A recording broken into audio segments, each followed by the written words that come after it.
Welcome to episode 2 of the 4 C's of the 21st Century Parents, our guide to raising thriving, emotionally intelligent kids in an AI world. Today's focus is on communication because the world is full of voices but short of connection. AI has made communication faster and easier, but faster isn't better and easier isn't deeper. Your child can auto-generate a script or a speech, but can they give a real apology? They can generate a perfect email, but can they look in the eye of someone and say, I understand, I know what you're feeling? Communication is the first step to empathy, to leadership, to love. It's not about talking, it's about connecting.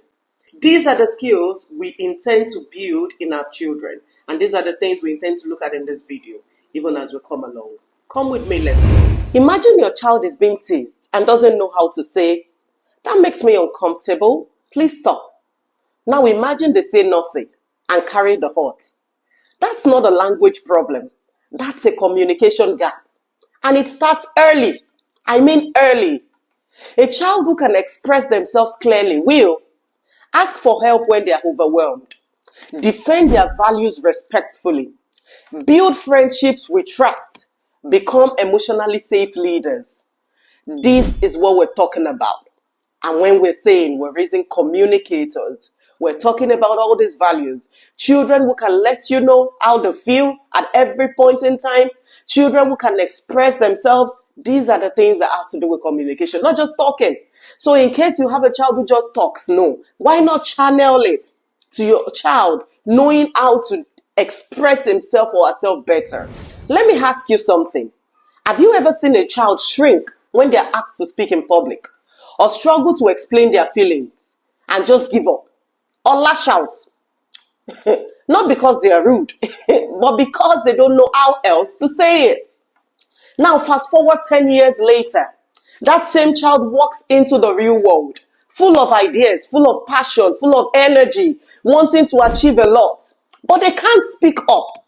And the world doesn't wait, Because in this century, the 21st century I mean, your child's voice is their passport. If your child can speak and express themselves, they are visible. But when they can't, they become invisible. But if they can shape the room, the conversation, even the world. And that's why communication is one of the 4 must-have skills of the 21st century. Are you willing to build this skill in your child? We often build communication as just talking. But it's not just talking, it's much more than that. It's the ability to listen and understand. The courage to ask for help. The skill to express an idea so clearly that it moves others into action. And if you agree with me, that is a skill a leader must build. And here is what's wild. Your child can be brilliant, but if they can't communicate it, the world will overlook them. Oh my goodness. This isn't just about speeches and debates. It's about asking the right question in class, telling a friend how they feel, explaining their thinking in a job interview one day, advocating for themselves when something is wrong. These are the things. In a world where AI writes emails and scripts, your child's power lies not in what they say, but in how real and human they are when they say it. That is what is lacking in AI. And only your child can give that to AI. The emotions we have, we're supposed to use it to complement AI. And that is why it's important to build this in our children. Do we get it? It's important to know what shuts down communication in children. Let's look at a few of them. One of them is constant correction, interrupting them, finishing their sentences for them, speaking for them, not making time to listen. These are things that actually erodes off communication. Every time we rush over them, talk over them, what they are trying to say, we're not listening, we're finishing the sentences for them. You're trying to tell them your voice isn't clear enough. I can help you. Now what they hear is, my voice isn't good enough. And they stop trying. But when you slow down, when you lean in, and then you listen and you tell them, I'm listening to you, I'm all ears. Continue, you can put it together. I'm here. I have the time to listen. Then you're trying to tell them what you're trying to say is important.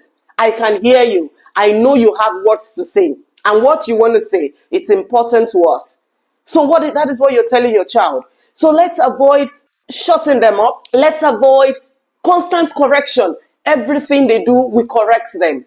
And that is why where I come from, it's important that you know how to talk to them with a hi. Okay, you just give them the side hi and they get it. So not all the time it has to be words, right? Not all the time it has to be stop it, don't do it, shut up. No, you don't do that. Then the question is, what should we do?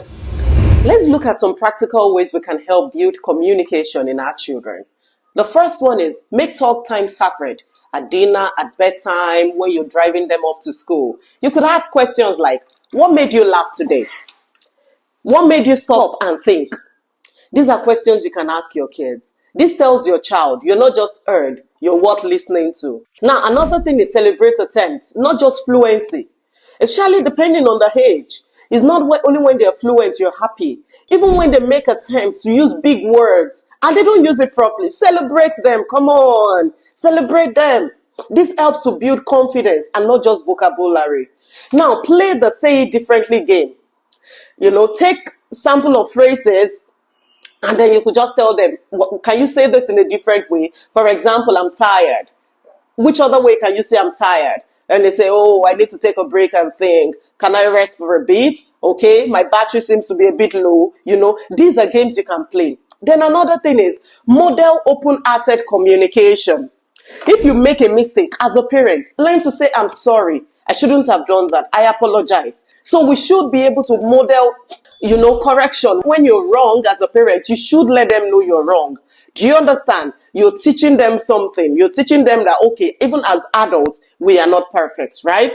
And then lastly, this is very important. And for me, I think it has worked a bit for me. And what is it? Use your devices. Use this period. Use it well. This age and time where we're in. Let them do a voice note to grandma, to grandpa, to their uncles, to their cousins. Let them do a video recording. Do you understand? It's not all the time it has to be a FaceTime. Yes, you can, of course, call and a video call and all that. But then it's important that you also teach them. You're teaching them something. You're imbibing in them a skill. When you tell them, okay, make a video for grandma, just talk to grandma. Say thank you to grandma, okay?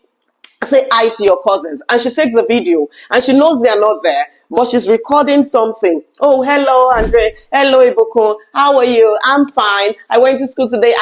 And then you'll see a lot of things coming out from them.